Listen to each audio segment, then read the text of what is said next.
안녕하세요. 저는 스타트업 투자 침체기 관련된 기사를 작성한 조선일보 위클리 비즈팀의 안상현 기자입니다.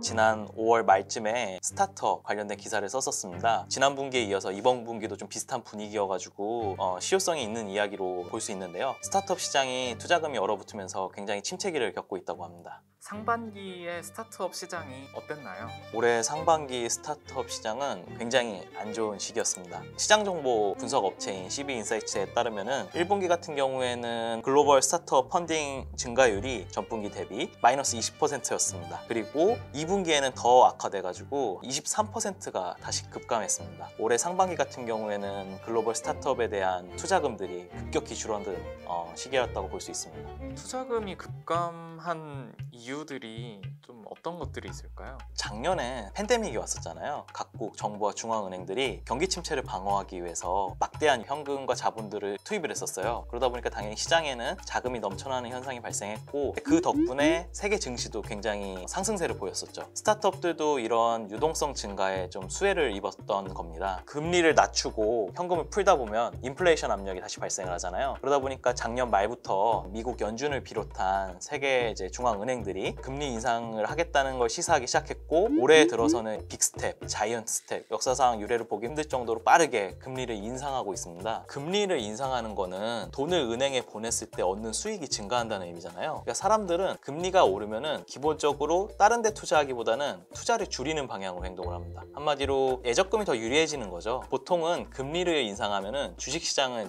침체가 됩니다. 주식시장이 침체된다는 거는 주식시장에 흘러가는 돈이 적어진다는 얘기잖아요. 그러니까 주식시장에 흘러가는 돈이 적어진다는 거는 기업에 흘러 들어가는 돈이 적어진다는 의미입니다. 스타트업은 비상장 기업이지만 비상장 주식시장에서는 똑같은 형식으로 작동을 하고요. 스타트업으로 흘러 들어가는 자금 역시 부족해진 게 사실 가장 큰 원인입니다. 그리고 어떻게 보면 스타트업의 미래라고 볼 수 있는 메타, 구글, 아니면 애플 이런 기업들이 잘 나가야지 사실 스타트업도 잘 나갈 수 있는 거거든요. 이런 기술주들이 올해 상반기에 엄청 하락을 했었잖아요. 그러다 보니까 당연히 스타트업에 대한 수익성 전망도 많이 낮아졌고, 무엇보다 유명 벤처 캐피털들 소프트뱅크나 타이어 글로벌 매니지먼트나 세콰이어 캐피탈 같은 벤처 투자 기관들이 대거 실적이 악화가 되면서 스타트업 투자를 줄이겠다고 발표를 하고 있는 상황입니다. 소프트뱅크를 이끄는 손정희 회장 같은 경우에도 1분기에 스타트업 투자를 절반에서 25%까지 작년 대비 줄이겠다고 이미 밝힌 상태고요. 2분기에는 실적이 30조 원을 잃어버렸다고 발표를 한 상황이기 때문에, 돈이 많을 때야 이곳에도 한번 투자해보고 저곳에도 한번 투자해보고 이런 식으로 투자를 확장할 수 있지만, 돈이 없다 보면은 굉장히 알짜 기업들만 투자를 하게 되잖아요. 그러니까 M1 기업들은 최대한 손실을 줄이기 위해서 피하게 되고, 그러면은 사실 성장성이 있더라도 수익성이라든지 아니면 정확한 비전 같은 게 입증이 되지 않는 스타트업들은 투자를 좀 받기 힘들어지는 상황이 오는 거죠. 그렇기 때문에 스타트업들은 돈을 써서 일단 성장에 집중하기보다는 투자금을 계속 유치해야 되기 때문에 최근에 많은 스타트업 기업들이 정리해고를 좀 나서고 있어요. 스라시오라고 미국의 기업 가치 100억 달러 이상의 비상장 기업인 이 기업 같은 경우에는 직원의 20%를 해고했다고 하고요. 그 밖에 로빈후드,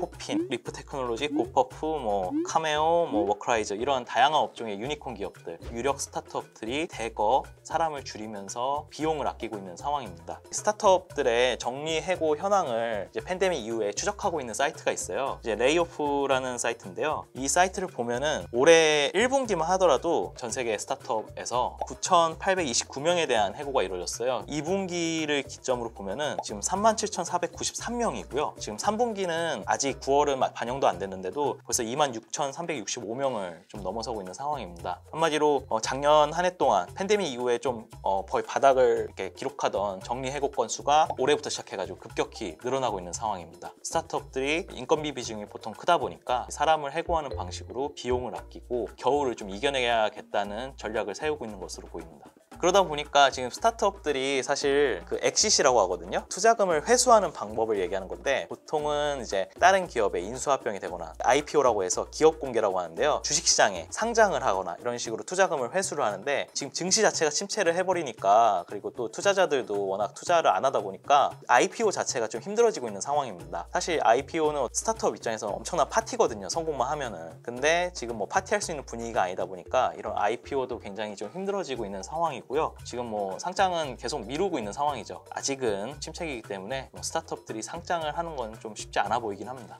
국내 스타트업의 투자 시장은 지금 어떤지. 제가 이제 지난 5월 말에 취재할 때까지만 해도 아직 내부적으로 그렇게까지 위기감이 팽배하지는 않았었어요. 글로벌 시장에서는 분명하게 좀 경고등이 계속 뜨고 있었고 예의주시는 하고 계시더라고요. 확실히 미국에서 이런 얘기가 나오고 투자금이 줄어들면 사실 국내 스타트업들도 해외 투자를 많이 받잖아요. 영향을 안 받을 수는 없기 때문에 좀 위험해 보인다, 이런 이제 공감대는 있었습니다. 넥스트 유니콘이라는 이제 스타트업 관련 이제 플랫폼에서 집계한 통계를 보니까 올해 상반기에 국내 스타트업 투자 건수랑 투자 금액이 계속 하향세더라고요. 거의 지금 1월에는 그래도 투자 금액이 1조 4,348억 원이었는데요. 매월 줄어가지고 지금 6월 기준으로는 7,887억 원, 그러니까 거의 뭐 반토막이 난 거죠. 지금 1월 대비해서 6월은 한국 시장도 지금 어쩔 수 없이 지금 영향권에 들어왔다고 보이고요. 가상화폐 거래소 업비트 운영사인 두나무도 있고, 토스 운영사인 이제 핀테크 기업 비바 리퍼블리카도 있고, 야놀자, 소카, 컬리, 굉장히 다양한 유니콘들이 있는데 이 유니콘들도 뭐 계속 뉴스는 IPO 얘기 나오고 상장 얘기 나오지만 지금까지도 여전히 상장 다 안개 속이고요. 구체적으로 언제 하겠다는 얘기도 나오기 힘든 상황입니다. 물론 이제 상장에 대한 전략이 아예 철회됐을 수도 있고요. 근데 기본적으로 지금 같은 분위기에서는 IPO를 기대하기는 쉽지 않아 보입니다. 스타트업 투자 침체가 어떤 영향을 미치게 될까요? 기본적으로 이게 스타트업이랑 중소기업의 차이가 뭐냐면은 새로운 아이디어, 새로운 기술을 갖고서 도전을 하는 기업이냐 아니냐예요. 그냥 우리 산업이나 기술을 활용한다면은 그냥 중소기업에 불과합니다. 테슬라만 해도 예전에는 스타트업이었는데 이 기업이 갖고 온 파급 효과는 어마어마하잖아요. 불과 한 10년 전만 해도 아무도 이렇게 될 거라고 생각을 못했을 거예요. 근데 지금은 너무 자연스럽게 테슬라가 모든 걸 휘감고 있고 시가총액 1위 자동차 기업이에요. 기술 혁신을 일으키고 산업 환경을 다 변화시켜버리는 이런 혁신의 힘이 있는데 기술들을 실현을 하려면 막대한 양의 자금이 필요하잖아요. 말 그대로 새로 개발된 기술이고 그거를 뭐 적용하고 또 실물을 만들고 공장을 뭐 세우고 하는 절차에 있어서 굉장히 막대한 양의 투자금이 필요하고, 그렇기 때문에 벤처 캐피탈들이 그 성장성만 보고서 그 막대한 금액들을 투자하는 건데 이런 투자 금액들이 없으면은 사실 생각이 있어도 그 기술을 실현하기는 어렵습니다. 스타트업은 투자금 유치가 사실 최핵심 사안이에요. 경영에 있어서 투자금을 유치하지 못하면 스타트업이 할 수 있는 건 사실 없습니다. 그렇기 때문에 하루빨리 스타트업에 대한 투자는 활기를 띄어서 다시 이게 일어날 수 있는 분위기를 만드는 게 중요한데요. 또 동시에 뭐 일각에서는 이런 우려도 있어요. 스타트업들이 사실 기술력도 없고 진짜 아이디어 하나만 갖고서 그냥 어설프게 뛰어드는 회사들이 천진데 이런 이렇게